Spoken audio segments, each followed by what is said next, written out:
Thank you. Good evening. I would like to call to order the regular council meeting of the District of Sechelt on Wednesday, November 18th. It is 7 p.m. and we're coming to you from the territory of the Sechelt First Nation.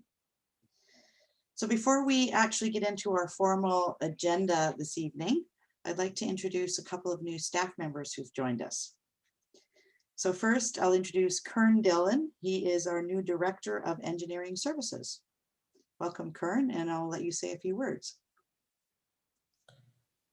Yeah, hello, thank you, Your Worship. I'm coming to you from the city of Vernon, where I was a manager of infrastructure prior to joining here.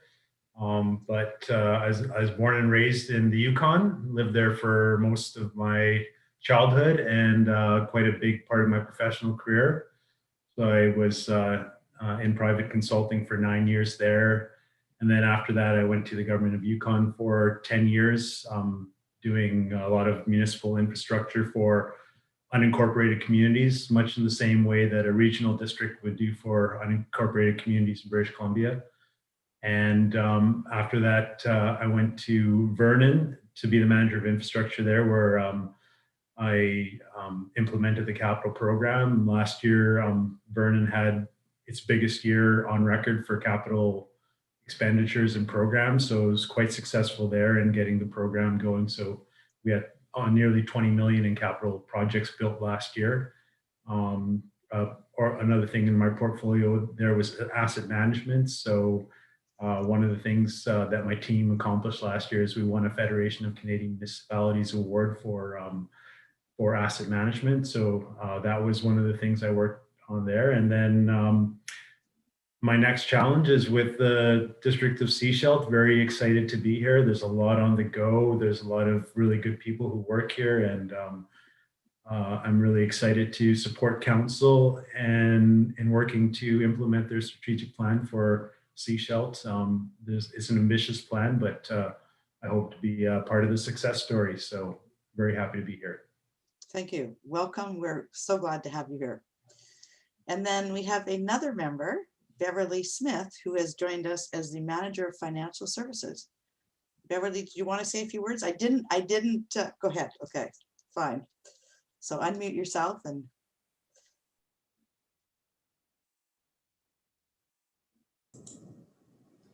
Thank you. Thank you. Yes, I've been a senior in the senior management position for over 20 years. I'm a CPA. I recently came from Sechelt Nation. I worked there for a couple of years as their financial manager. Prior to that, I worked at the Sunshine Coast Credit Union for 8 years. I've been here on the coast and live in Sechelt for the last 10 years, and I'm very happy to be here. Thank you. We really appreciate you being here as well. Thanks. Thank you. All right, so we have an agenda in front of us. I'd look for a motion to adopt the agenda. Moved and seconded, all in favor? Before we actually go into the agenda, are there any areas of conflict that anyone would like to declare? All right, so we'll move into proclamations. Our first proclamation is for BC Buy Local Week for November 30th to December 6th, 2020. So whereas Local BC and the Sunshine Coast Business Recovery Centre present BC Buy Local Week to celebrate and bring awareness to the economic, social, and environmental impact of supporting local businesses in Sechelt. And whereas purchasing goods and services from locally owned businesses strengthens the local economy, fosters community, and contributes to a greener province. And whereas buying from local businesses keeps money and jobs in British Columbia and can improve sustainability by reducing the transportation of goods that can affect climate change. And whereas local businesses support local communities by giving back to local charities, school events, and sports teams. And whereas this week we honor the efforts of small business owners in Sechelt and the citizens who purchase from them. Now, therefore, I, Darnelda Seegers, on behalf of the District of Sechelt Council, do hereby proclaim that November 30th to December 6th, 2020 shall be known as BC Buy Local Week in the District of Sechelt. And in our gallery, we have Colin Stansfield from the Regional Economic Development Organization. Colin, would you like to say a few words? Yes, thank you, Mayor and Council. On behalf of the Sunshine Coast Business Recovery Center, our Business and Economic Recovery Task Force, Scredo, Community Futures, and the thousands of local businesses and entrepreneurs who work hard every day to build a vibrant, prosperous, and resilient coastal economy, please let me express our deep gratitude for the ongoing support of this council as well as district staff. In delivering this proclamation, you're not only affirming the fundamental connection between economic health and community well-being, you're issuing a call to action. You're highlighting the critical need for every one of us to support local business and to strengthen our local economy so that it can continue to support our communities. Local businesses sponsor our sport teams, they donate to our favorite causes, they hire our neighbors, they remember our name and our favorite drink. They step up time and time again when we call on them, and now it's time for us to step up for them. And so as we step into a season of gift giving, I hope that every one of us will think carefully about where, how, and the reasons behind why we spend our money. Loco BC, the organization that has led BC Buy Local Week for the past 8 years, has conducted research that shows that during the holidays, the average Canadian spends about $1,600 on travel, food, drinks, and gifts. Through BC Buy Local Week, we are encouraging consumers to shift as much of that spending as is possible away from multinationals to independent business or a local grown or local made product to keep that money circulating in our community and keep good jobs in BC. To put it in context, by shifting just 10% of your spending to local businesses and products, you can contribute to creating 3,100 jobs and $94 million in wages to the BC economy. Amazon, Best Buy, and Costco don't need our money, but now more than ever, our local businesses do. November 30th through December 6th, please show your coastal pride by shopping safely and responsibly in stores, by shopping local online, by buying local made, by drinking local, by eating local, and by purchasing local gift cards for families and friends. If we can all just take a few of these very simple steps together, we will make a great and meaningful difference in the health and vitality of our coastal economy. And that is a good thing. Thank you very much for your time and keep up the great work. We do appreciate it. Thank you, Colin. Our next proclamation, Restorative Justice Week, November 17th through 24th, 2020. Whereas in the face of crime or conflict, restorative justice offers a philosophy and approach that views these matters principally as harm done to people and relationships.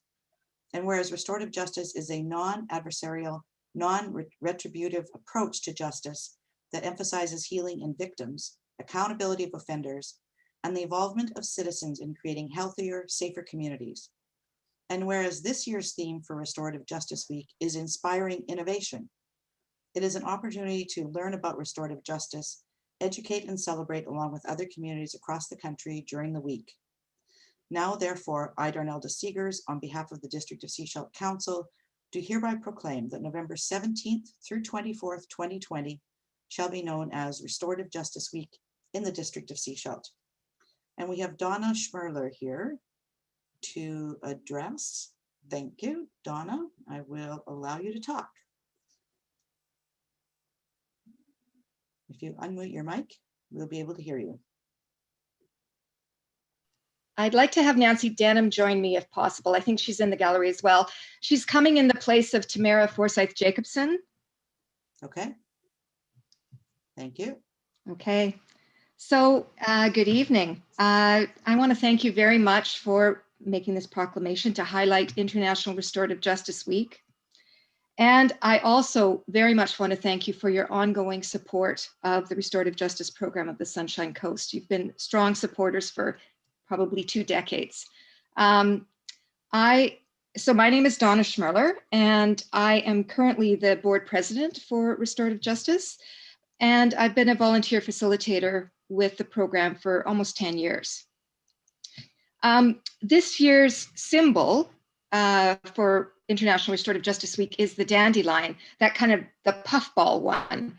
And it's got a few seeds kind of scattering. And so like the dandelion, restorative justice is scattering the seeds of its philosophy, processes, values, and especially its ever deepening connection to movements and advocacy about anti-racism, decolonization, Indigenous truth and reconciliation, healing harms, repairing relationships, and increasing community safety, to name just a few. I'd like to introduce you to Nancy Denham, who is a longtime restorative justice practitioner and trainer, a current board member and past president. And she's going to talk a little bit about how our organization has been doing during the pandemic. Take it away, Nancy.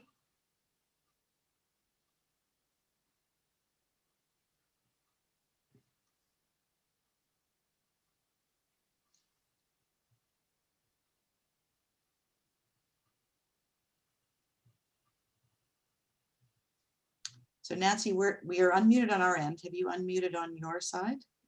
We're not able to hear you.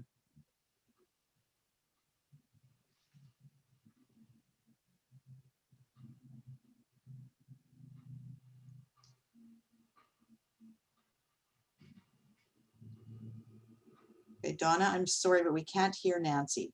Okay. All right. Well, I'll just try and fill in what she was Okay. saying.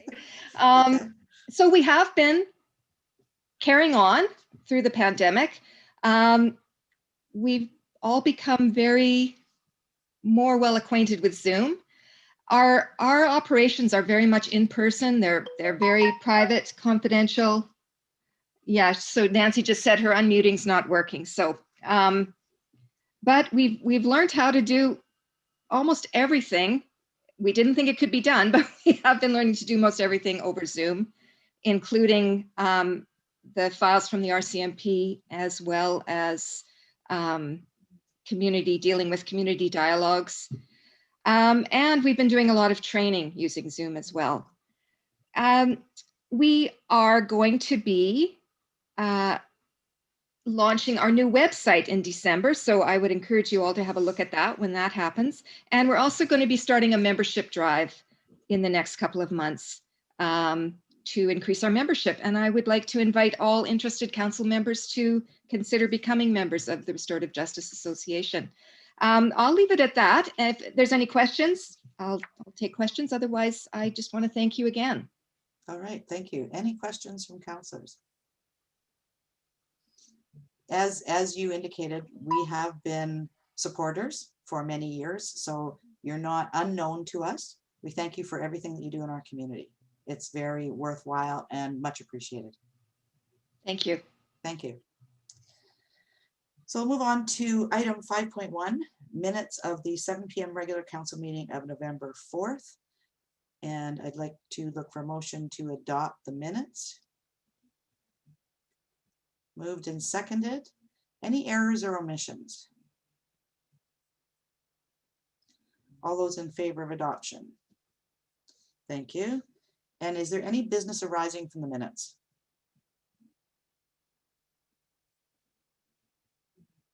All right, we'll move on to item 7.1, Advisory Planning Commission meeting minutes of November 3rd. This is for receipt. Motion to receive. Moved, seconded, all in favor? Thank you. And then we're moving on to bylaws. So first, a motion to receive the report. This is for rezoning application for 5638 Inlet Avenue. Your worship, Yes, sorry. excuse me, your worship. I believe Councillor Toth had his hand up after. Sorry. Okay, thank you. Thank you. Councillor Todd. Thank you.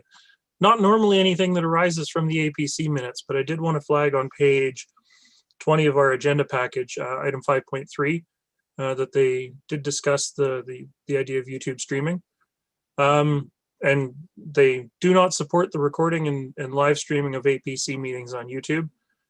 I'm not sure how the conversation went there, and I'm not, totally willing to drop it at this point, but I'm also not willing to force it on them. The SCRD, I did want to comment, is looking at streaming APC meetings. Whether that's going to be by YouTube or another platform is still to be determined. But the point was made that the APCs are formal meetings, and the ministerial orders that have been issued require efforts to be able to accommodate people who can't physically be in attendance at meetings.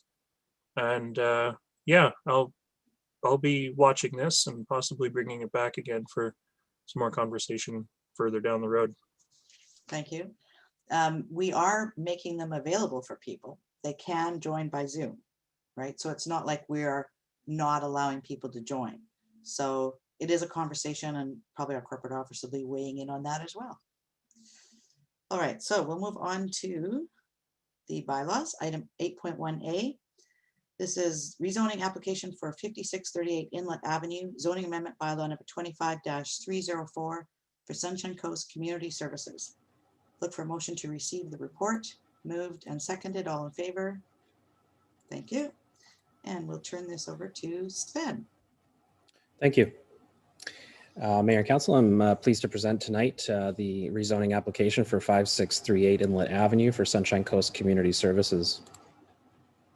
This application was previously given first reading on April 1st, and subsequent to that, the applicant undertook public information meeting. We did referrals and did further analysis to the application. Just a quick summary of the application itself. It's to rezone the property to allow a 6-story or 22-meter mixed-use building consisting of 34 affordable rental residential units for women and women with children, and the first 2 floors consisting of office and program space for community services. There have been a number of minor changes to the proposal since first reading. One of those being that the youth services building that was initially proposed on the northern portion of the lot was rejected by BC Hydro as not being a permitted building within the right of way. So that component of the proposal has been dropped at this point. This did free up some additional space at the northern part of the property for additional parking. So that's been incorporated, and through consultation with our engineering department, and we've recommending that the existing sidewalk off of High Tide Avenue be extended along Lamprey Lane to provide a complete pedestrian walkway between Inlet Avenue and the area to the north. Hey Sven, can I just jump in? Your screen Sure. seems to be glitching a little bit. Are other people seeing this? Yeah, so Yes. Yeah, I can see it. okay, so like now it's covering important stuff. Earlier it wasn't. So I don't know, maybe stop the screen share and start again. Sure.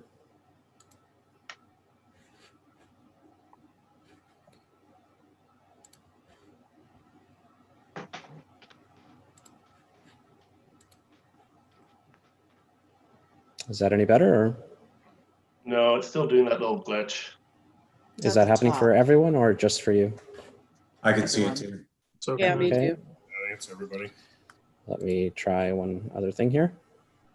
I'll do this. How about now? No, No. Hmm. Oh, now it's gone. it'll Oh, be now it's back. back. I think we'll just have to Just try go and live quick. with it. Okay. Sorry about that. I'm not sure what that's where the Zoom control panel is. I don't know why that's glitching out.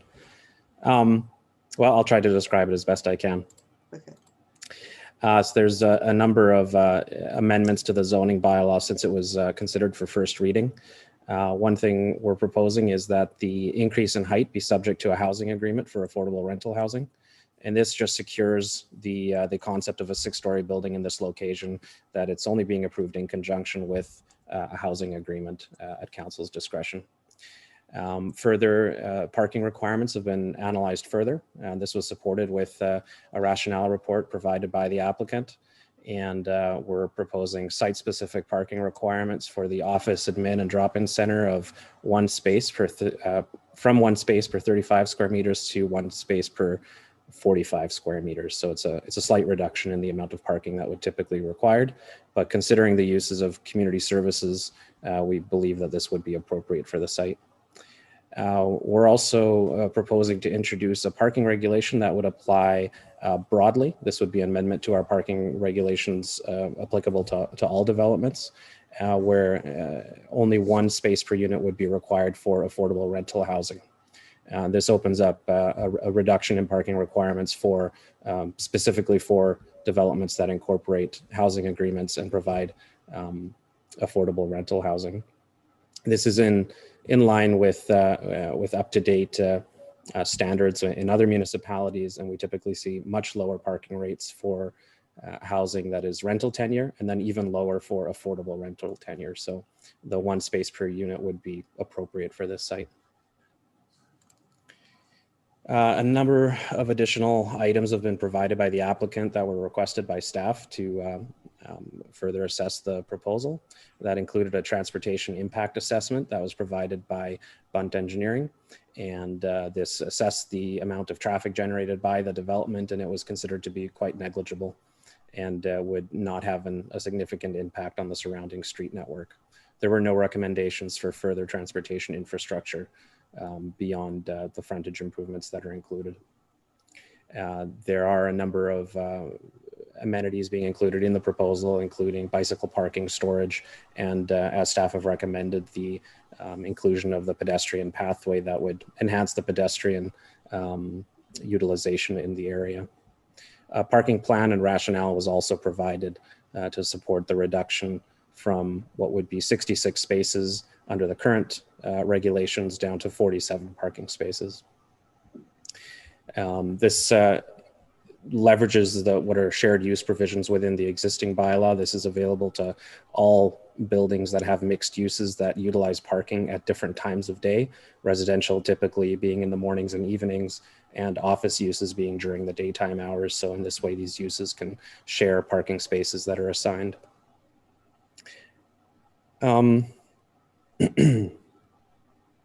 And these reductions are comparable to other jurisdictions. For example, the office space requirements are the same as what is required in Gibson's. For office uses, the 1 space per 45 square meters. The applicant was also required to host a public information meeting. This was hosted on May 20th, and it was quite well attended with about 86 members of the public participating. This included a presentation of the project by the proponents, with their team, architects, and developing consultants in attendance as well. And there was a fairly active question and answer period at the end as well. The session was recorded and made available on YouTube to watch after the fact. And it generated a significant amount of support for the project. Referrals were also undertaken. The Advisory Planning Commission considered the development at their meeting and passed a motion recommending approval for council. BC Hydro specifically was engaged, and as I mentioned earlier, it was determined that they would not support the additional building within the right-of-way. And as I already noted, planning and engineering staff were recommending the pedestrian improvements along Lamprey Lane in conjunction with an additional 1.5 meter dedication to accommodate that sidewalk. Tonight, I did want to recommend to council a slight amendment to the bylaw as presented, and that is to include the drop-in center use within the parking regulations. This is an additional amendment compared to what the bylaw is in front of you right now, and I'll provide that recommendation on the next slide for you. But in essence, the intent is to ensure that the drop-in center use as it's described in our bylaw is accommodated in the parking regulation. And the reason for this is to ensure flexibility for community services depending on how those 2 floors of office and administrative space are used. If in the future a space was ever leased out to a third party community group to use as a drop-in center, we would want that use covered off. So this is just to ensure maximum flexibility. So that concludes my presentation, and I have a number of recommendations that are slightly altered from what's in the staff report, mainly being recommendation 2 that the section 3B of zoning amendment bylaw number 25304/2020 be amended to include the words "and drop-in center" after the word "office" in the 3rd line. And be happy to take any questions. Okay. Councillor Toth. Just a quick clarification, because I don't have the zoning bylaw in front of me right now. Is drop-in center a defined use in our zoning bylaw? It's not a defined use per se within the definitions. So you'd use the de facto dictionary definition of drop-in center, but it is a parking regulation that's listed. So we felt it necessary to address it directly in the amendment. Thank you. Questions? Okay, Sven, does the recording secretary have this amendment? Yes, she does. Thank you. So I'll Right. stop sharing my screen for now, and if you need to Okay. see it again, you can let me know. Or There you go. Thank you. All right. Any further questions of Sven before we get to the recommendations? All right, so we have two recommendations in front of us, and then we have the additional one to add drop-in center to the section in the bylaw. Would someone like to make recommendations? Councillor McLean. I would like to move it and request that Sven read them out. Okay. Sounds good. sure. I'll Yeah, just read give a 2, shot at 3, being and the 4. secretary today. Yeah, number 1's So already one done. you've already done. So Yeah. 2, 3, and 4. So recommendation 2 is that council amend section 3B of zoning amendment bylaw number 25-304 2020 to include the words "and drop-in center" after the word "office" in the third line. Recommendation 3, that council gives second reading to zoning amendment bylaw number 25-304 2020 as amended. And recommendation 4, that council authorize staff to schedule a public hearing for zoning amendment bylaw number 25-304 2020. So moved. Here. And if you'll stop sharing your screen. Thank you. All right. Councillor Scott is seconding that. Any further comments or questions? Councillor Toth. I know I've got a hold date that showed up in my calendar, but do we know yet when the public hearing might actually be? That's subject to advertising requirements and notification requirements, but we're looking to try to make it for December 8th to 11th in that week. Thank you. Any other questions or comments? I had one. So this affordable rental housing. So you're looking at reducing the parking. So in the documentation, it wouldn't be just somebody coming forward and saying, I'm building affordable rental housing. It actually requires a housing agreement to be eligible for the reduced parking requirements. Is that correct? That's right. Okay. Yeah. Any other questions or comments? All right. All those in favor of the recommendations on the floor? Thank you very much. We'll move to item 8.2A. This is rezoning application for lower portion of lot 12. Sorry, on Mayor, Mills- you Sorry. need to read the bylaw itself. Yes, I do. Yes, thank you.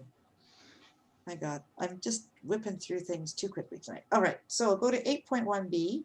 This is District of Sechelt bylaw number 25-304 2020, Sunshine Coast Community Services, being a bylaw to amend District of Sechelt zoning bylaw number 25 1987. And this is as amended, given our previous recommendations. So I look for someone to move second reading. Moved and seconded, all in favor? Thank you. Thank you, Jen. Keeping me on track here. Item 8.2A. This is rezoning application for lower portion of lot 12 on Mills Road, West Core Lands, zoning amendment bylaw number 25-306. Motion to receive the report. Moved and seconded, all in favor? Thank you. And back to Sven. Thank you. So I don't have a presentation for this application tonight. It's fairly straightforward. It was previously considered by council for first reading. Referrals have been undertaken. We also negotiated community amenity contributions with the developer, and that has been agreed to, as noted in the staff report, of a $10,000 in total amenity contribution, which is $5,000 per additional lot, resulting from the rezoning. And beyond that, we're ready to recommend scheduling public hearing. All right. Thank Any you. questions from council? Councillor Lamb. With this proposal, is this the only affordable housing contribution from this project? The $5,000? Yes. There's no other security for affordable housing proposed. This would be just regular single family lots that would be market housing, and the amenity contribution would go towards our existing affordable housing fund and the community amenity fund. Okay, and Councillor Lamb, just to be clear, this is only one lot that we're looking at here, like the one lot that's being subdivided. Yeah. We've seen a number of projects come forward from the same developer. Right. This is only the one piece that we're looking at tonight. Yeah. Okay. No, I understand Further that. questions or comments? So, yeah, so I mean, obviously they pay the full DCCs for all the rest of the project. That's right. So I would just like to comment that I like, you know, for myself, I would like to see our affordable housing contribution be around $2,000. And then, you know, as we move forward in other projects with other developers, like, you know, we ask for 10% or 20% or whatever it is, but I like this 2,000, you know, I like $2,000, a nice round number. I'm just making a comment, that's all. Thank you. Councillor McLean. Yeah, just going to the diagram. Oh, we're missing page numbers. And now I've lost it. Anyways, there's a page with a site plan. And 79 of the agenda. okay, thank you. I'm just wondering if there's any provisions within our subdivision bylaw to shift that sidewalk to the other side of the road. And the reason for that is there's another recent subdivision in the area that has it on the other side of the road. So it wouldn't quite be a complete sidewalk on that side, but we'd be getting closer rather than jumping back and forth between the two sides. Yeah, certainly the sidewalk, and I should say the frontage improvements that are included as part of the subdivision. Statutorily, the proponent is required to improve the property on their side of the road, not across the center line of the road. That being said, we'll look at where the best place is to provide those upgrades. If it is in fact on the other side of the road, then that would be decided through the engineering department and our existing bylaw 430, our subdivision and development bylaw. If council would choose to require a sidewalk on the other side of the road, that would be a condition of this rezoning, specifically over and above the works required as part of the frontage. Yeah, I don't want to make a requirement because we don't need the sidewalk on both sides. But maybe that's something for engineering department to consider as they move forward. To me, it makes a lot more sense to get it on the other side if possible. Okay, any other questions or comments? So there are some recommendations on page 74.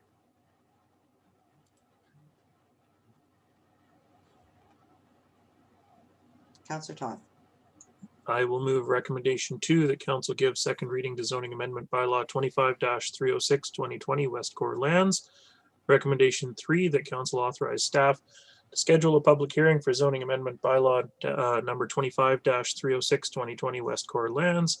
And recommendation 4 that council endorse the proposed $10,000 community amenity contribution as a condition of rezoning to be met prior to adoption of the bylaw, and that the amount be split equally between the Community Amenity Reserve Fund and the Affordable Housing Fund. Is there a seconder for the recommendation? Seconded. Any further comments or questions? All those in favor? Thank you. And we'll go to item 8.2B, which is the District of Sechelt bylaw number 25-306 2020 West Core Lands. This is being a bylaw to amend District of Sechelt zoning bylaw number 25, 1987. I'd look for a motion for second reading. Moved and seconded. All in favor? Thank you. Moving on to item 10.1. This is a resolution required for Municipal Finance Authority MFA equipment financing for a new plotter. And we have Katie Allnut. Is Katie presenting tonight, or Mr. Douglas? It's over to you. Yes, I will Okay. be. Thank you. I'm just going to share my screen. We'll do, while you're doing that, we'll do a motion to receive the report. Okay. Moved and seconded. All in favor? Thank you.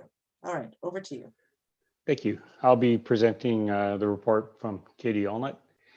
The purpose of this report is to obtain a resolution to secure Municipal Finance Authority financing for the new plotter. This was in the 2020 5-year capital plan, and it was budgeted to be funds borrowed from MFA.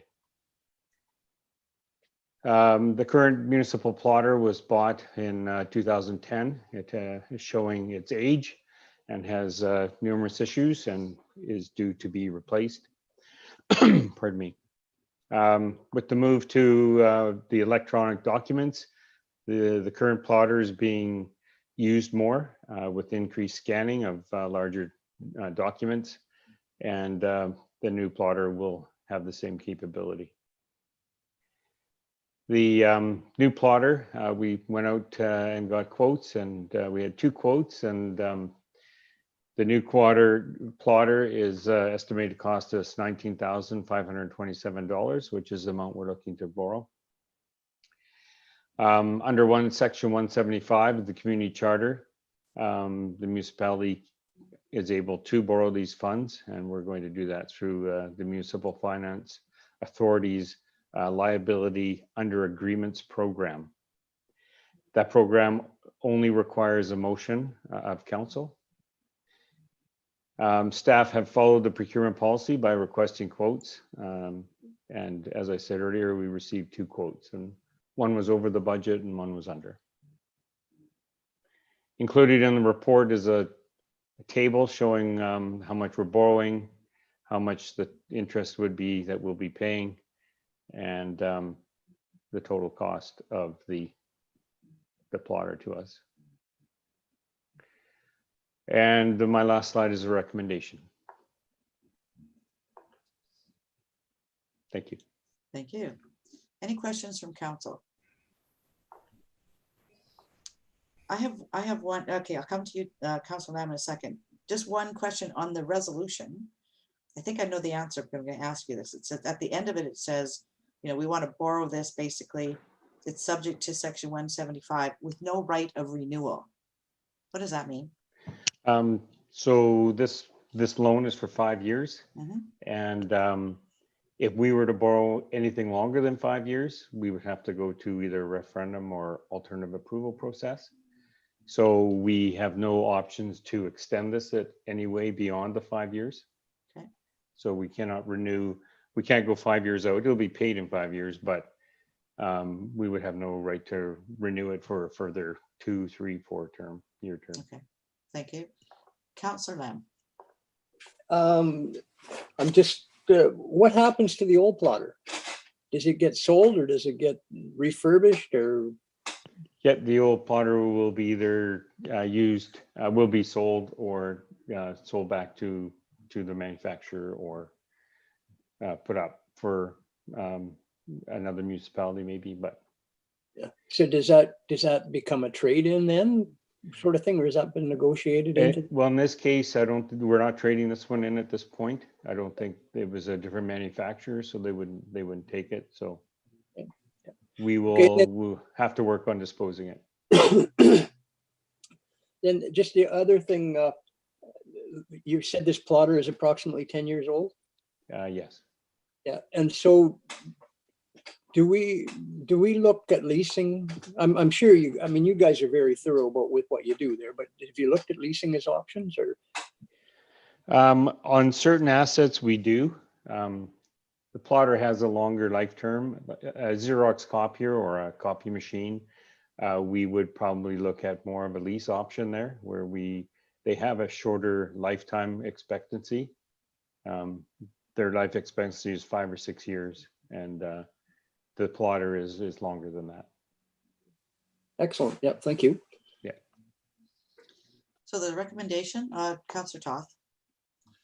I'm just going to tag on to Councillor Lamb's question there. Do we have a broader asset disposal policy in place? Or do we sort of look at them one-off or one-by-ones as we get rid of things? I'm going to say both. You know, when we dispose of something, normally it comes through council, either in a list or we do it by trade-in. We have traded in vehicles before, then lower the purchase price. We've also come to council with a list of assets that we like to sell or put up for auction, and we get approval to do that. Okay, thank you. And this is all part of the asset management plan that we want to work on. Yes. And we have Kern Dillon here to help us with some of that. It's awesome. He has experience. All right, any other questions or comments? Councillor Kuster. Just now that you guys have both brought that up. So what, if you do trade, if you do sell it and you get money, where does that money get put back into? Just like general, or does it get put it back against the loan, or how does that work? Normally, if we sell a piece of equipment, it goes back into equipment reserve. Okay. So we use it to fund either other equipment down the road. Perfect. Thank you. Any other questions? So we have a recommendation on page 100. Councillor Toth. That was a surprising amount of discussion for a plotter. I'd like to move recommendation 2 as presented, that council approves equipment financing up to $19,257.50 through MFA BC to fund the purchase of a new plotter, and further that financing is subject to section 175 of the community charter with no right of renewal. And is there a seconder? Seconded. All right. All those in favor? Thank you. Thank you. Moving on to item 10.2.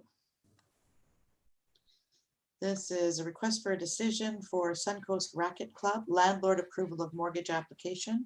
Motion to receive the report. Moved and seconded. All in favor? Thank you. And Joanne, over to you. Thank you. This item is seeking council's authorization for the mayor and corporate officer to sign the attached bank consent and waiver agreement, which we've received from the Royal Bank of Canada regarding the Suncoast Racket Club's bank mortgage application. The Suncoast Racket Club, under a lease, the Suncoast Racket Club has a lease with the district as tenant and the district as landlord for the Racket Club facilities. And as part of its ongoing regular business, the tenant is in the process of obtaining a mortgage from the Royal Bank of Canada over the leased lands. In order for the tenant to finalize the mortgage, the Royal Bank is requiring that the landlord sign the attached bank consent and waiver agreement to complete the mortgage process. I note in my report that section 6.1 of the lease that the district has with the club states that the tenant will not mortgage, charge, encumber, or pledge its leasehold interest except with the prior written consent of the landlord, which will not be unreasonably withheld. Attached is an email from the Royal Bank's legal department that explains in far more detail what the bank's requirements are related to this item. But at the end of the day, this is basically a housekeeping matter where the bank has requested that the landlord confirm its consent by completing and signing the agreement. And so it would be in order for council to authorize the mayor and corporate officer to do so. I note that the district is not a party to this mortgage in any way. This is strictly a business arrangement between the tenant and the bank. So there are no financial implications for the district. And that's my report. Thank you. Thank you. Any questions from councillors? Councillor Toth. Thank you. Looking at the letter from Ms. McMillan, in the third paragraph there, it does talk about gives the bank comfort that in the event of default by the borrower under its loan, the bank will be able to foreclose on the mortgage, assign the lease to a third-party purchaser with Seashelt's consent not to be unreasonably withheld. So I guess my question is, do we have any limitation on who that lease can be assigned to? If the Racket Club forfeits and an industrial waste processing facility picks up the lease through the bank, can we actually turn that away? So the short answer is yes, we could. There are a number of clauses and provisions in the master lease that cover off the landlord's various rights. And that last little clause, that clause that you quoted is actually in the agreement. It talks about that if the bank wanted to find someone else to take over the lease, but it's those key words that the landlord's permission would not be unreasonably withheld. So all sorts of other language would kick in. We would have a lot, the landlord would have rights around the use of that building and all the other provisions within that agreement. So that would be a discussion I guess we'd have at that time. Councillor Lamb? Yeah, I think I'm right on the same page there as Councillor Toth, just, but the zoning would allow specific uses, kind of. I was on the same path, just if there was a default there, then, you know, who could step up, but carry on. Thanks. Joanne? Maybe just to clarify, for example, one of the probably strongest language in the lease says that it must be used for a racket club. You know, the history on this land is that the district basically gave it to the club with the sole purpose that it would be used for a racket club and that the public would have opportunity to use the club. And so, you know, language like that. So, as I say, I think it doesn't hold, signing this waiver doesn't hold us to anything more or less than what we already have with the tenant in the lease that the district has as landlord. If that helps. Any other questions? Okay. Okay, Councillor Lamb's happy with that. Any other questions or comments? So there's a recommendation on page 103. Councillor Scott? Yeah, I'll move recommendation 2 that the mayor and corporate officer be authorized to sign the bank consent and waiver agreement as received from the Royal Bank of Canada per section 6.1 of the lease agreement dated April 13, 2006 between the district Seashelt and the Sunshine Coast Racket Club. Is there a seconder? Seconded. All those in favor? Thank you. Moving on to item 10.3. This is Seashelt Community Projects, Inc., doing business as Sunshine Coast Community Forest. And again, back to Joanne. Thank you. This item is a memorandum from Jeff Craig, President and Chair of Seashelt Community Projects, Inc. Mr. Craig is requesting that Seashelt Council, as sole shareholder, approve a special resolution. The purpose of the resolution is to allow company Seashelt Community Projects, Inc. to change its name legally to Sunshine Coast Community Forest, Ltd. And as Mr. Craig explains in his report, there are 2 reasons for this, for their request. First, the company has an inactive subsidiary named Sunshine Coast Community Forest, Ltd. And it costs about $2,200 a year to keep the company in good standing. So the company has a couple of options: dissolve the company to achieve the savings, or just change the name of the current company. Mr. Craig notes that if the company is dissolved, there is a chance that somebody else could take that name, which could cause some confusion if there was a new company named that. And the second reason Mr. Craig notes is that the company does business as Sunshine Coast Community Forest, and you know, the community is used to that name, so it makes sense to just legally change it to that.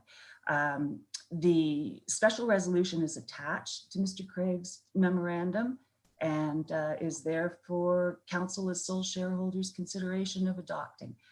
If council adopts it, it will be signed and sent back to the company. Thank you. Thank you. Any questions? Councillor McLean. So this makes perfect sense to me, but I'm wondering if anyone has a history behind Seashell Community Projects and why it ended up with that name. Joanne, do you know, you were here back then, do you know when it was started, what the history was? Yeah, go ahead. Yes, I can answer that. It was actually started before my time, but I know the file, and I guess basically from, you know, sort of my understanding of what happened was Seashelt Council of the day was looking into creating a community forest, And elected officials met with the elected officials in the town of Gibsons and with the Sunshine Coast Regional District, seeking partnerships, seeking, seeking whether there was interest from those other levels of government to partner with the District of Sechelt on the community forest. And in the end, there wasn't any interest. So the name there was an interest in only using the name Sechelt in the name rather than Sunshine Coast, because it was felt that only Sechelt was investing in the company. I'm saying that because I've actually read minutes that speak to that, minutes between elected officials that sort of speak to that. And I think there was interest or an intention potentially to have more than one company operating. And so the community forest is one. There was potential to have others. Over the years, that has not materialized. And so rather than actually having two companies, one operational and one just kind of a dummy corp sitting there and paying fees to keep that structure, they want to dissolve the one, reduce their fees. Thanks for scratching my curiosity itch. Yeah. All right, so there's a long attachment recommendation. I don't think we necessarily need to read the whole attachment. Would someone like to move that? Councillor McLean. I will move the recommendation as presented. Is there a seconder? Seconded. Any further comments or questions? All those in favor? Thank you. Moving on to item 10.4. Request for decision for public works dump truck purchase and MFA equipment financing. Motion to receive the report. Moved and seconded. All in favor? Thank you. And this is Beverly doing this one. All right. Welcome, Yes. Beverly. Thank you. So I'm going to share my screen with you. Okay.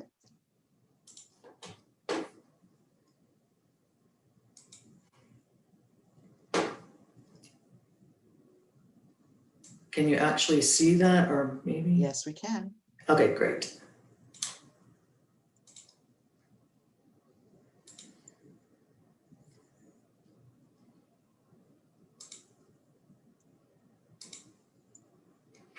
Do you see the right one? All right, so the purpose of this report is to seek council approval for the purchase of the new public works dump truck and for the municipal finance authority equipment financing for the asset.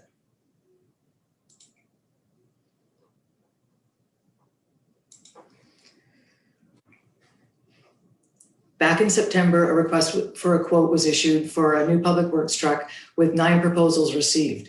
Of the 9 received, 3 of the proposals met the requirements of the RFQ. Of those 3, the evaluation team deemed the Cullen Western Star Truck Limited the successful proponent based on its RFQ criteria, price, and design features.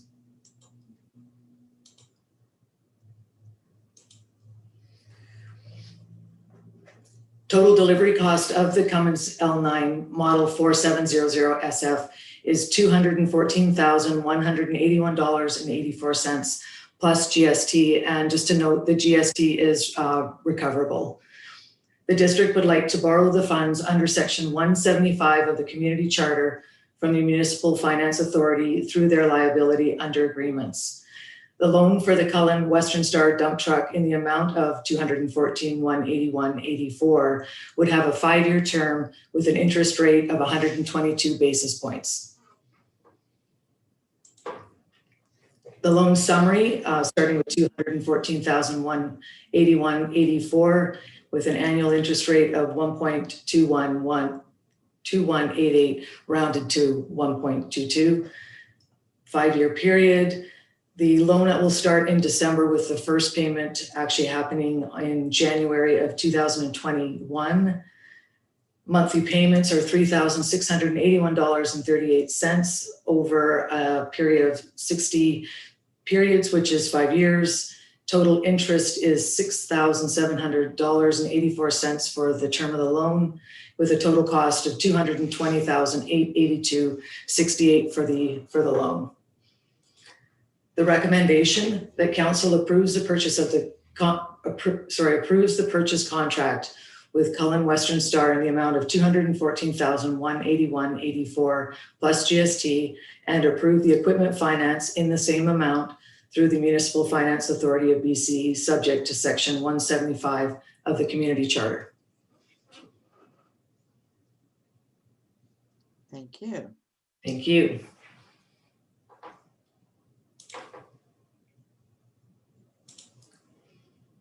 We'll have you stop sharing your screen. Perfect. Thank you. You're welcome. All right, council, any questions? You asked all the questions before. Councillor McLean. Okay. Yay. Councillor McLean. The finance is pretty straightforward. I'm going to ask you a more operational question. Okay. Because- Keep in mind, this is my third week anniversary is tomorrow. Welcome to the district. Thank you. Maybe someone else could answer. When do we expect it to be delivered? Because if I recall correctly, it was going to be kitted out with a snowplow, which will be a good benefit for our community. Right. It's going to be early January. I think late January, sorry, early February is when it's going to be delivered. Okay. Hopefully it doesn't snow too much before then. Thank you. Yeah, I agree. Thank you. Any other questions? So there are some recommendations. Would someone like to move the recommendations as presented? And they've been read out by Beverly already, so. I'll move those recommendations 2 and 3. Okay, moved by Councillor Rowe, seconded by Councillor Lamb. All those in favor? Thank you. Moving on to item 10.5. Request for decision, Wilson Creek renaming community engagement. Motion to receive the report. Moved and seconded, all in favor? Thank you. And over to Julie. Thank you, Your Worship. I believe this item came originally to council back in February. And at council's direction, we provided some information to the community through an ad in the local newspaper and a social media post. And we wrote a letter to the Selma Park Davis Bay Wilson Creek Community Association. We also reached out to the association to ask if they would like to have a meeting with council. As you can see from the attachment, they have declined. However, they've offered their support to the renaming of Wilson Creek. And council has also since then had an opportunity to meet with Shoshone Nation Council and some of their staff for a really wonderful presentation on the reasons and the significance of the renaming so that council could have a better understanding and appreciation of that, the importance of that. So at this time, I'm just looking for direction from council to submit a letter of support to the BC Geographical Naming Office. Thank you. Thank you. Any questions? Would someone like to move the recommendation? Councillor Kuster? I'll move recommendation number 2, that staff be directed to submit a letter of support to the BC Geographical Names Office regarding the renaming of Wilson Creek. And is there a seconder? Seconded by Councillor McLean. All those in favor? Thank you. Moving on. Thank you, Julie. 10.6. Oh, hang on, I gotta get to that in my agenda. 10.6, request for decision, Tourism Dependent Communities Fund, grant application. Motion to receive the report. Moved and seconded, all in favor? Thank you. Back over to you, Julie. Thank you. So this grant has just come to our attention in the last couple of weeks with a very tight deadline, once again. But the exciting part of this grant is no matching funds are required. The grant is only being offered to tourism dependent communities. I think there's 31 of them who are eligible, and there's just over $19 million available. And we're eligible for up to $1 million.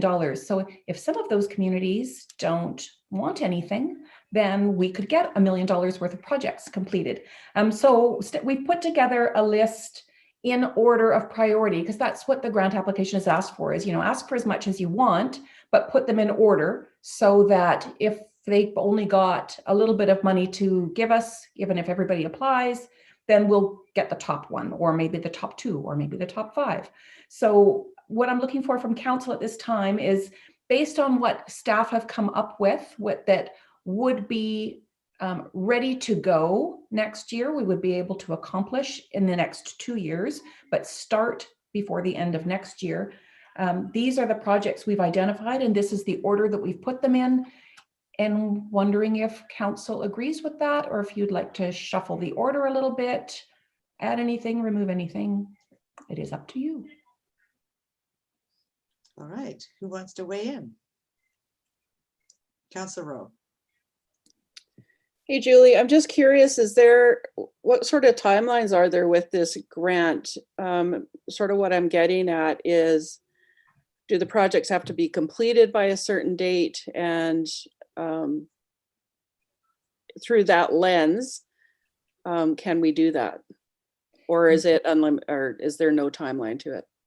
They have to be started before the end of 2021. They have to be completed by March of 2023. So that leaves us with lots of time. Okay, thank you. All right, Councillor Scott. Yeah, thanks, Julie. I love all these projects on here. I think it's a great initiative. I'm definitely in support of going after this grant funding.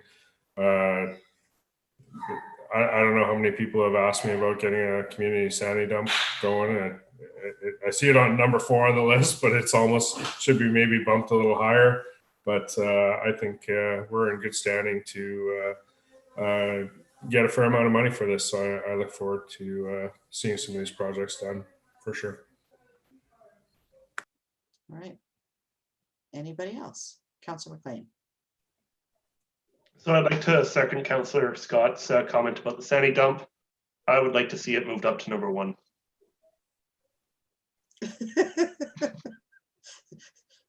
All right, Councillor Toth. I guess that's a motion that got seconded. All right. All right, any other questions or comments? All right, so what we have in front of us is a list with number 4 moved to number 1.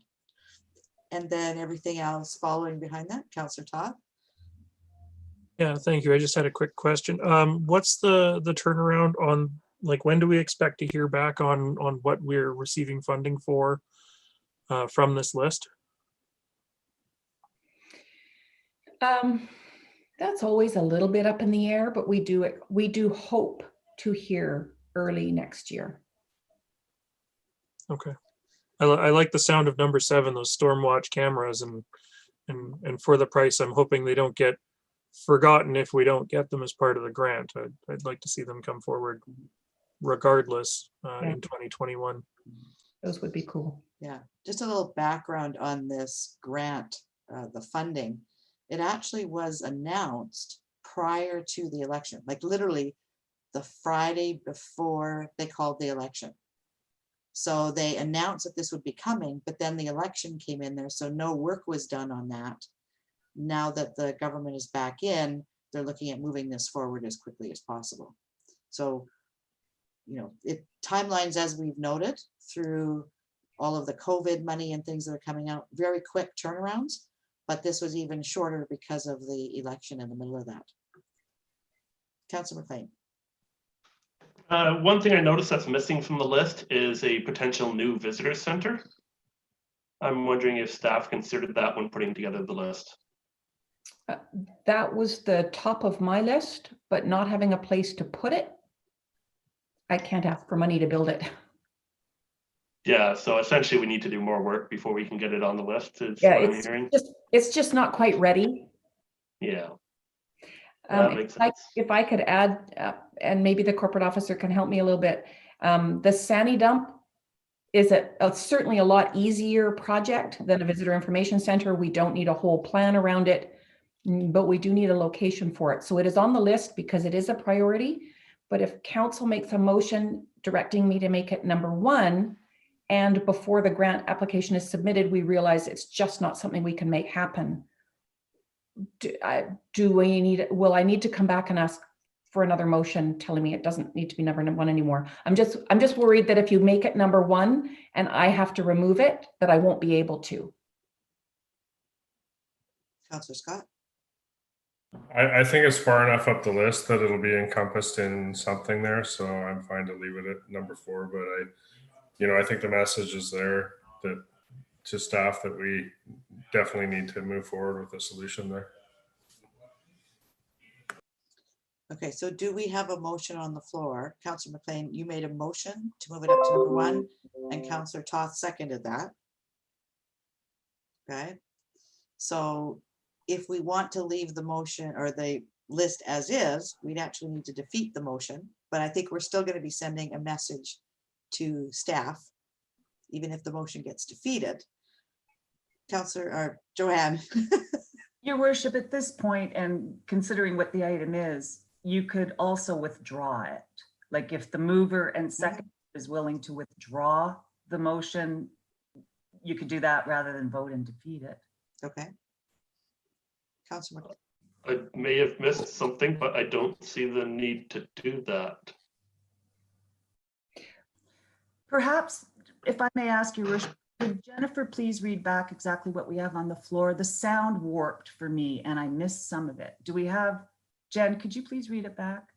I've got drafted that option 4, the Sandy dump, be moved to the first item on the list with the remaining items to follow. So just if I may clarify, council did not include staff's recommendation number 2. That was not put on the floor? Not yet, no. Okay, so it's up to council. You can vote on it. Or Councillor McLean, councillors. Let's go to Councillor McLean first as the mover of the motion. yeah. You Yep. want to leave it on the floor? Okay. I'm going to leave it on the floor. Okay, Councillor Scott. Well, I guess a question then. So, Julie, you said that if we just can't find a place to put it, does it put the whole project in jeopardy, or do things just get removed and pushed up the line? Whether it was number 1 or number 4, wouldn't the same apply to that, to move other items below it farther up the list? Maybe you can explain why it creates an issue to move it to number 1. Well, and I'm not sure that it does create an issue. And maybe Joanne can help me. If I have a motion from council that says you support our grant application, then you support it and you carry on. But if I have another motion that says and make the Sandy dump number 1, then if I can't make the Sandy dump happen, do I still have support from council for the rest of it? I'm just not sure if there's a way to word it so I don't have to come back to you if turns out we can't do a Sandy dump this year. Councillor Toth. Yeah, I think I've got it. I'd like to propose an amendment to the motion that to add pending the determination of a location that is suitable. That's seconded. All right, so all in favor of the amendment to the motion? Thank you. All right, so we have a motion on the floor to move number 4 Sandy dump to number 1 pending finding a location that's suitable. All those in favor? All right, so now there's another recommendation on this report. The council support the Tourism Dependent Communities Fund grant application. Would someone like to move that recommendation? Moved, seconded, all in favor? Thank you. I just have to acknowledge staff for keeping their eyes open for these grants and things that are coming out. And I know the turnaround times on these are really tight. So there are times when you have to drop some of the stuff that you're doing to actually take advantage of funds that are moving forward projects that we want to see happen in the district. So just thank you for doing that pivoting all the time. I know it can be wearing. So next item on our agenda is 2021 budget timelines, and this is for information. So this is item 10.7, motion to receive the report. Moved and seconded, all in favor? Thank you. And over to Mr. Douglas. Thank you, Your Worship. This has been a long-awaited report. We've had a busy fall, and although I would like to have gotten this report in front of council back in September, we have been working forward on things around the budget, but getting this here now is good timing as well. So we do have to have our financial plan adopted by May 15th of next year. And to get there, I've put together a schedule. There's two components to this. One, there's the budget timeline schedule, and then we put together a communications planning around and incorporated the timing of what we're suggesting for budget deliberations, and have made sure that it ties in with the communication plan timing. The idea here is to get things in front of council first, and then to the public after council's seen it. In most cases, we think it'll work. There might be a couple of things we push out prior to getting to council, but we certainly hope not. So just going through the list, there's a number of items that we've completed already. We've gone to all the departments. We've pushed out documents to them. They've come back to us.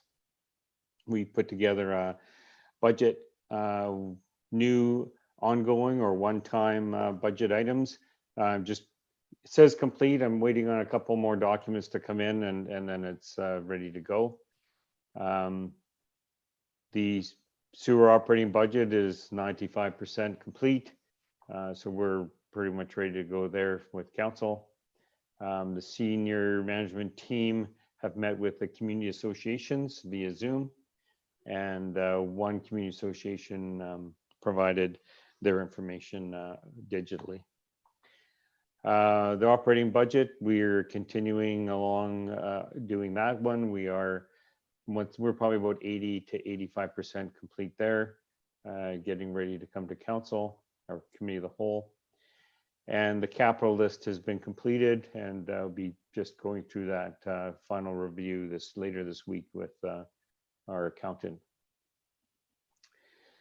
So the next item on here was to present the budget and communication plans to council, which is what we're doing today on November 18th. And next week, it's intended to bring to council the general sewer one-time operating and ongoing costs to the committee of the whole, and to present the results or the ideas from the community associations to the committee of the whole as well next week. The idea there was to get some feedback from council as to which ones you would like to see us carry through the budget process, and it would be in the provisional budget on the ones that we're talking about. The idea then would be to try and put together 2 dates in December where we could go through the budgets, kind of like a first round or a first view. Last year we did it over multiple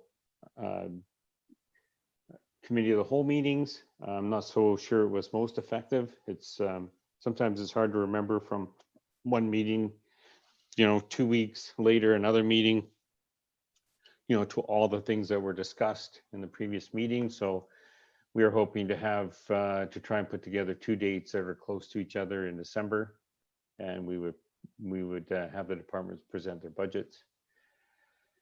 And then as we go into January, February, March, we'd have further deliberations and fine tune the budget to get ready for the 5-year financial plan that would be adopted by May 15th. Going further down the report, we've included, with Julie's help, the planning and engagement plan. And we've listed there the stakeholders and topic areas. We've also listed we would use both different media to push this out to the public and get some feedback.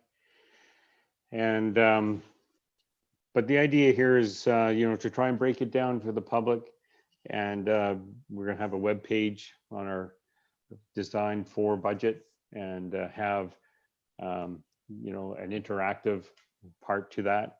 And if Julie could maybe talk a little bit about that at this point.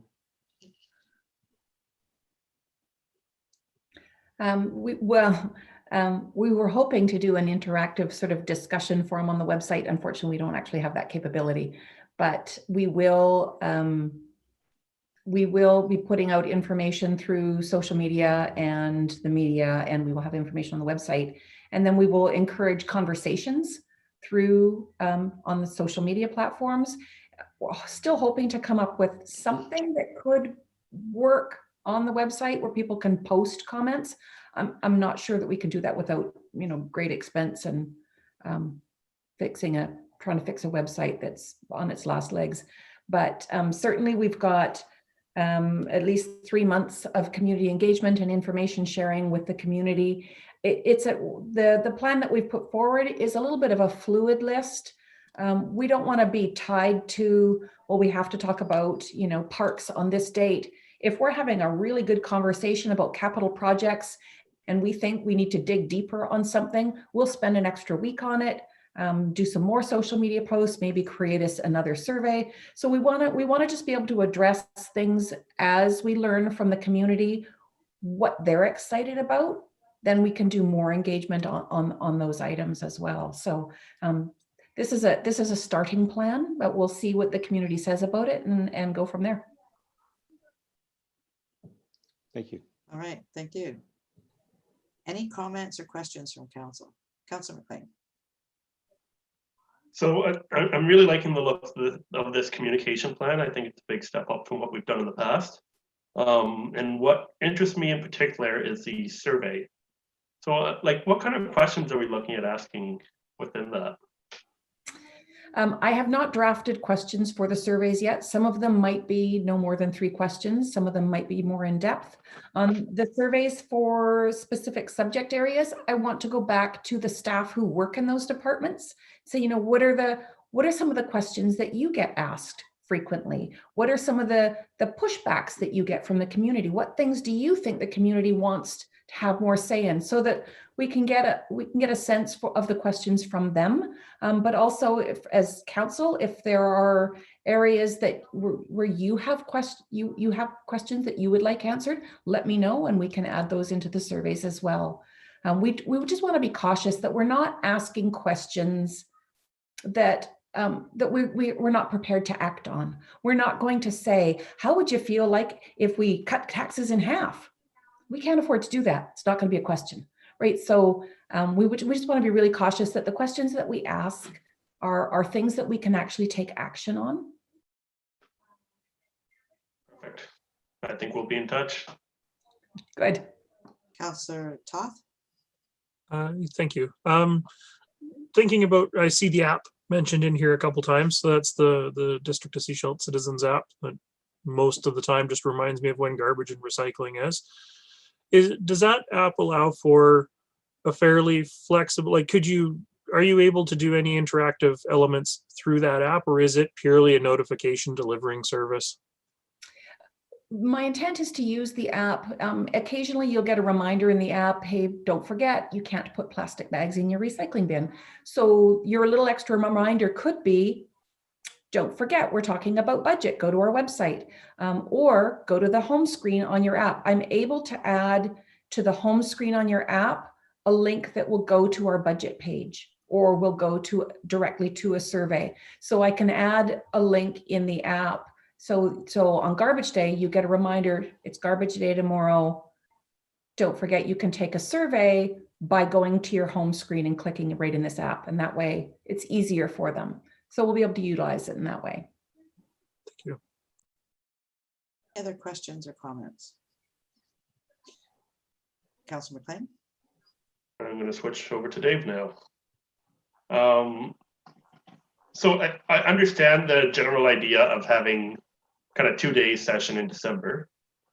But then looking at through January and February, there's at least 4 meetings for budget deliberations. How do you envision those being different? Well, those would be different by, looking at the budget as a, bigger picture and where we want to go with the tax rate. And, finally, you're going to have questions. If we go to a 2-day event, you're going to have enough questions that I'll be coming back with answers as well. So we would spend a meeting or 2 going through some answers. We'd be going through Probably at least one meeting with just taxation, and we'd be talking about it from the bigger picture as well.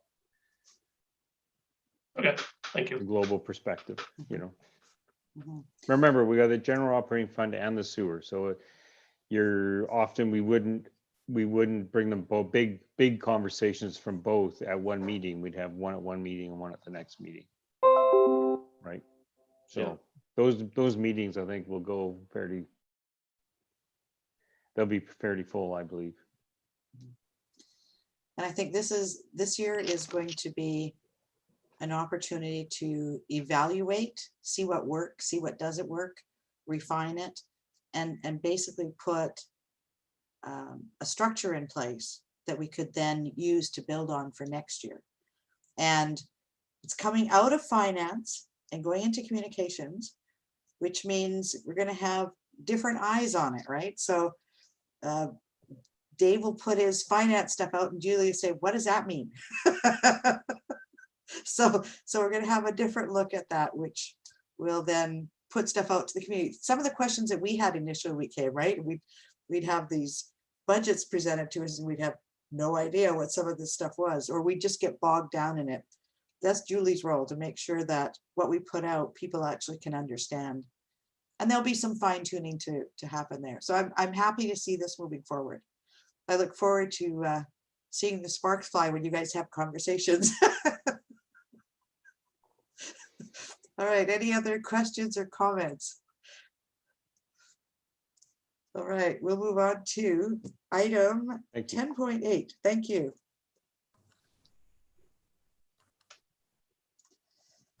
So this is about council correspondence policy. Motion to receive the report. Moved and seconded, all in favor? Thank you. And Joanne, over to you. Thank you, Your Worship. The purpose of this item is for council to consider adopting a revised council correspondence policy. A draft policy number 1.3.16 has been attached for council's consideration. This has come forward because council at its August 5th, 2020 regular meeting adopted a resolution, as I've set out here in my report, that directed staff to review and revise the current council policy to reflect current practice, and also to include in the policy when correspondence from recognized societies and individuals should be added to the council agenda. So this policy has been drafted.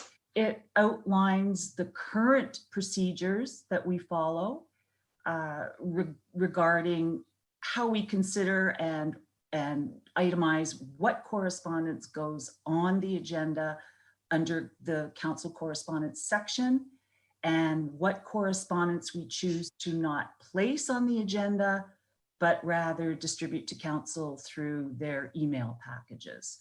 The policy is draft and it's here for council's consideration of adoption. I'm willing to answer any questions that you may have. Thank you. Thank you.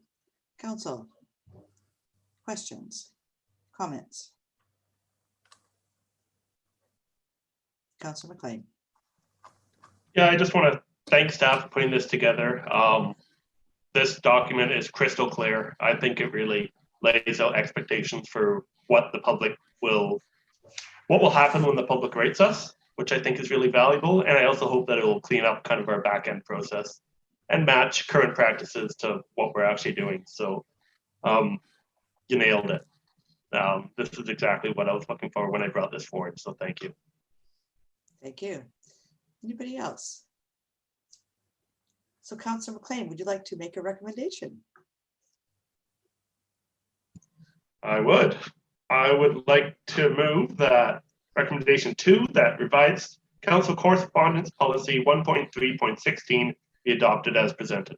And is there a second? Seconded? All those in favor? Thank you. Thank you, Joanne. Good job. So councilor reports is next, item 11.1. So we're going to do Councilor Toth, then Rowe, Scott, Kuster, McLean, and Lamb. Councilor Toth, you're first. Thank you. I'm actually going to take this opportunity to ask a question about that last item. nothing to do with voting on it. Do we have one location on our website where all of our council policies are actually laid out for any members of the public that want to know what 1.3.15 is, for example? Otherwise, I have nothing to report. Okay, Joanne, did you want to answer that question? The idea was always to add the policy, our revised policy manual to the web page. I'm going to defer to Jen, who does most of the type of work. I know we were having some web page issues around putting the whole policy manual on. It's certainly our intent to at some point. Jen, are you able to confirm, is the full policy manual on our page? Yes, we do have now at this point an outdated policy manual that is on our website under the document library. What I will be doing now with this new revised policy is updating that manual and have it updated on our website as soon as we can. But the current full council policy manual is on our webpage? It is, yeah. Thank you. Thank you. Thank you. Councillor Rowe. I don't have anything to report other than I wanted to congratulate Councillor Toth on his recent election of Vice Chair of the SCRD. And thank you for your 2 years of representing us, Madam Mayor. But nothing to report other than that. Thank you. Councillor Scott. The airport committee had a meeting. They were tasked to bring forward their ideas for the just the vision of the Sea Shelter Airport. It was a fairly lively discussion. There was lots of banter back and forth. I have the bulk of the notes, and my job between now and the next meeting on December 15th is to start compiling that and start laying out the framework for what that vision looks like. That's it. Thank you. Councillor Kuster. Okay. Only thing I have to report is that we had our housing advisory meeting, and we just touched on the freestanding rental suite application guide and how we can try to streamline that and make it easier and more defined for garden suites. We also briefly looked at the housing needs assessment and just had a little bit of chat about just the massive threat that the housing that we're facing in Seashelt is to our community, and just had a discussion with our group about that and just how how serious it is in Seashelt and on the coast. So that's all I have to report. Thank you. Councillor McLean. Well, Councillor Kuster stole my thunder about the Housing Advisory Committee. I just want to add to what she said to thank planning staff for providing feedback on our application guide. That was really valuable, and it really helped us keep on moving. I also want to talk about BC Ferries. BC Ferries is doing a consultation with Sunshine Coast residents called Moving Ahead Together on the Sunshine Coast. So first stage project ideas have been released on the website. It's really clearly laid out at bcferries.com right on their main page. And the details about what have been proposed so far are actually contained within the survey. So if you want to find out what they proposed, you have to do the survey. It's a very simple survey, just yes, no, essentially. The context that this working group is working within is that BC Ferries has recognized that there is a high level of dissatisfaction with the ferry service on the Sunshine Coast in particular. However, BC Ferries is not willing to implement high capital projects. The investment in this program is very minimal. So as a result, most of the proposed actions revolve around the reservation system and how they can improve that for Sunshine Coast residents. So the Ferry Advisory Committee is not part of that process aside from our chair. However, we are watching it very closely because the chair is keeping us updated. And the conversation that the Ferry Advisory Committee is having is around this idea of the reservation system. So I'd like to just have a real quick conversation with council. What are our thoughts about increasing the number of reservations on Route 3 from Langdale to Horseshoe Bay. Currently, it sits around 45%. Would we like to see more, or is the current amount adequate? Who wants to weigh in? Councillor Toth. I think the reservation system has crept over the years. I seem to recall it used to be like 25 or 30%. So it seems that the reservations are going up regardless of our input into the matter. Personally, I'm torn on it. I like the idea of being able to select ahead of time that I want to travel at a certain time. But on the other hand, the reservation system is usually booked up by people who will book up 2 or 3 reservations, because from this side, they're really cheap to do. And there's really no system in place. Like if you have an account with BC Ferries and you book 2 or 3 reservations and you don't show up to any of them, I don't think you should be allowed to make reservations anymore. I think it's really wasteful that people can plug up the reservation system for residents who actually want to travel and then not. Thank you. Councillor Scott. Yeah, I think if we're going to increase the reservations, I'm not opposed to it, but the current system's flawed. They need to create a reservation system that you pay for the whole amount, not just the $15 fee. And I think that will deter a lot of people from just booking up weekends on a whim because they can afford to walk away from $30, but they might not walk away from 150. And so if they were to look at increasing the reservations, they need to have the whole payment paid up front. Okay, anybody else? I think the issue with reservations ties into capacity. So if we actually had more capacity, like when they were doing that hourly sailing for a while there, right? I know, I get where we're not going to get it, but I think the issue around the reservations is totally tied to how much capacity we have. With the current capacity we have, I'm not in favor of increasing the reservations, because people here who need to travel, if we don't get a reservation, you know, like the way it works right now, where people are booking up all those reservations, if you don't, you can at least still get there early enough that you can get on at this point. If there are more reservations and we don't have the capacity, I don't know if we'd even be able to travel. A little bit of a different topic for you. Have we heard if BC Ferries has actually gotten any of those restart funds? I know that they were in conversation with the province before the election. The safe restart funds that came from the federal government. We know that they were going to get some. Has that actually been delivered? I don't recall. I know we had a conversation about that before the election, but I don't have that information offhand. Okay, so we can follow up and find out about that. Because the reason they're not dealing with any of the capital costs right now is because they were using their capital for operating, and the funds from the province are to help replace some of those. That may be why the conversation that they're having right now is where it is. Okay, so go ahead, Scott. Well, I just backing on Mayor Seeger's comments on the reservations. Has there been any talk about taking that 45% and making it so that you pay the full amount and not just the $15? Absolutely. BC Ferries recognizes the issue of people booking multiple reservations. So that's the kind of stuff that they're looking at. Yeah, I mean, there's a deterrent in itself. I mean, make it so it's not that easy to walk away from the dollars. Okay, Councillor Rowe.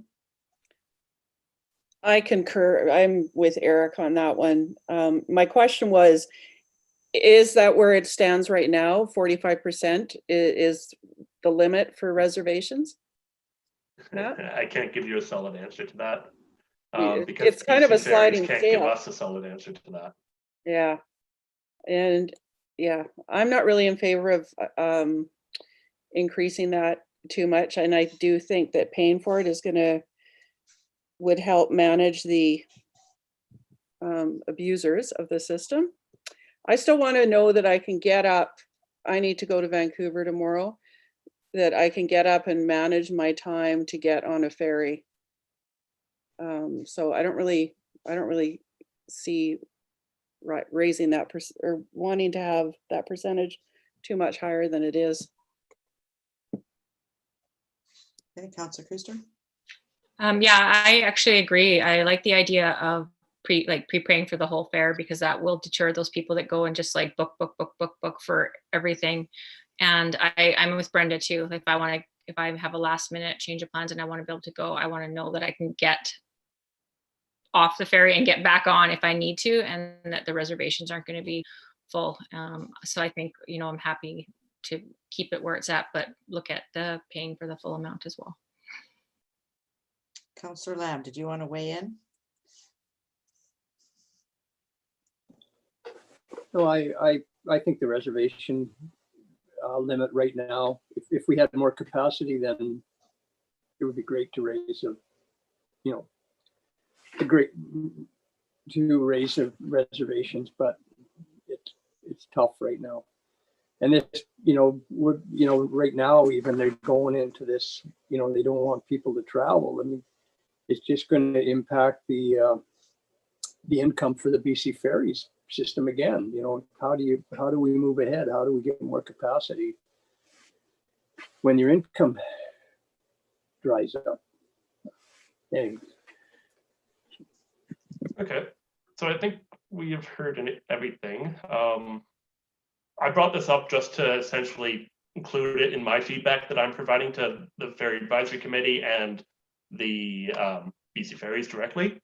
However, we could have a stronger voice and specifically write a letter to this extent to BC Ferries if we wish. But that wasn't my intention in bringing this up. So at the next council meeting, the letter from BC Ferries that we received just today will actually be as part of our correspondence, and it is still within the feedback period. So if we all reach out and do that survey, we could come back, and at that meeting, we could indicate a letter that we could put together that we could forward on. Yeah, I think that works. Okay. Anything further, Councillor McLean? That's all I got. Thank you. Councillor Lamb. I was Councillor Scott's right-hand man at the airport committee, there for backup, and that's all I have to report. Thank you. All right. So I'm going to talk about a couple of things, and I'm going to look for Councillor Rowe to steer me correctly if something I say is totally out of line. You're scaring me. Yeah, okay. So on November 7th, there was a public health order put out by Dr. Bonnie Henry. So that was on the Saturday. The following Tuesday, they set up a conference call with all of the mayors and chairs of Vancouver Coastal Health and Fraser Health to go over, the order with us, answer questions, any of those kinds of things. So at that meeting was Selena Robinson, Minister of Municipal Affairs and Housing, Adrian Dix, Minister of Health, Mike Farnworth, Minister of Public Safety and Solicitor General, and Dr. Bonnie Henry. What they were indicating at that meeting was that what they are looking to do with the public health order is slow down the transmission rate, because what they're seeing is, with all of the gatherings that happened around Thanksgiving, right? Family gatherings, big gatherings, all the different kinds of things that were going on, that it actually was starting to overwhelm the contact tracing, and it was getting so big, and that's what we're seeing in the numbers right now. So what they said at that point is that we will continue probably to see these numbers go up at least through the rest of this week, and maybe even in the beginning of next week. But what they are doing behind the scenes is looking at how many contacts they have to trace and what the transmission rate is, to see if having the public health order in place has actually slowed that down. I understand there's going to be another announcement tomorrow, I don't know what's going to come out. There's all kinds of speculation out there right now. But today they announced there were 762 confirmed cases today over last day, and 10 more deaths. There are currently 6,861 active cases in BC. So we are looking to people to, stop gathering, like go back to what you were doing in April so that we can get these numbers back down and under control. Well, can I say something? Yeah, Just you bet. while you're there? Yeah, go right ahead. So you're right. Not that I would ever tell you you're wrong, but no, you can't. Go ahead. just for perspective, when things were just before they started to pick up again, our positivity rate we were happy when it was under 2%, right? So that's the percentage of tests that we're doing that are turning out to be positive. We want that under 2%. And it was. And right now, as a province, we are at 6.6%. And as a health authority, we are at 4.6. And I was reading today was the new want is to keep that under 5. So in VCH, we're, hanging in there. Of course, Fraser Health is driving those numbers right through the roof. And I hear from the group that I'm involved with minor hockey that in Fraser Health, it's taking average of between 6 and 8 days for contact tracers to contact people. That's how backlogged they are. So I'm sure that's the capacity, when you say that that's what they're concerned about, that's, I can totally see that. And and all along we've sort of been expecting to peak around December 15th. So these orders aren't going to go away. And I have a feeling as of tomorrow, they're probably, not going to loosen up at all. Okay. So a couple other things. I met with a couple of reps from the Downtown Business Association. Their current BIA bylaw, their Business Improvement Area bylaw, expires July 2021. So they're working on, looking at what that would look like, starting to talk to members, etc. So there's going to be some further work going on that. So you'll know that that's going on. That conversation is happening out in the community. I attended a Sunshine Coast Homelessness Advisory Committee meeting this morning, I believe it was. And just word from there is that the Gibson Supportive Housing building is opening mid-January. So they're finishing up, not finishing up, they're working through the applications and they will be identifying who's going to be moving in there. That's all I have to report. So move over to Councillor Toth for the SCRD report. Real quick on the Gibson's shelter, what was their original opening date? Because that's slipped a couple times, I think, hasn't it? Beginning of December. Okay. Yeah, so it's about 6 weeks behind. Okay. My SCRD report is attached. Reading it again, bullet number 2 there about round 1 budget. I guess I just never finished my sentence, which was to say dates are yet to be determined for round 1 budget. Not much to report on top of that other than, as was pointed out, I was elected vice chair of the regional district. Director Seegers, Mayor Seegers at this table chose not to continue as vice chair, and I felt it was important that the municipalities had a seat at the table there, so I threw my name in, and Director McMahon and I arm wrestled it out verbally on Zoom, and yeah, here I am. So yeah, I don't have a whole lot to add to my report that's here. Staff are trying to fill my calendar already. I didn't think that was a thing, but there we go. All right. Moving on to item 12.1, release of items from closed meeting. There's a recommendation. Someone like to make the recommendation? Councillor McLean.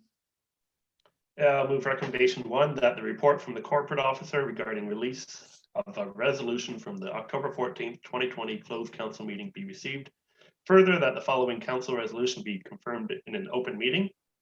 that the mayor and corporate officer be authorized to sign the solid waste contract with Waste Management Corporation of Canada for the provision of solid waste collection services for a 5-year term as presented. Is there a seconder for that recommendation?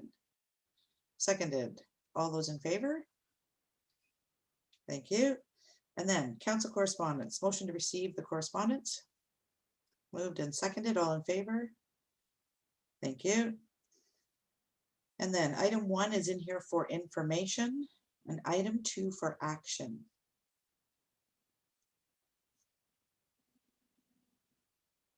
Councillor Toth, do you want to address item 2? Yeah, sure. Okay. The My Sea to Sky pilot community invitation, building capacity for community energy and emissions inventory and evidence-based climate action planning is the longest title of a report ever. However, this is an opportunity to partner with a third-party organization to do some climate action planning and emissions inventory determination. At this time, there's requests for letters of support from the local governments. If we sign on to this, there's no monetary cost involved with this, but there will be a little bit of staff time and staff capacity to participate in this particular initiative. And so I'm happy to move that we provide a letter of support for this initiative. All right, is there a seconder for that recommendation? Seconded. Any further questions or comments? All those in favor? Thank you. Any emergency items from staff? No, Your Worship. Thank you. I would look for a motion to adjourn.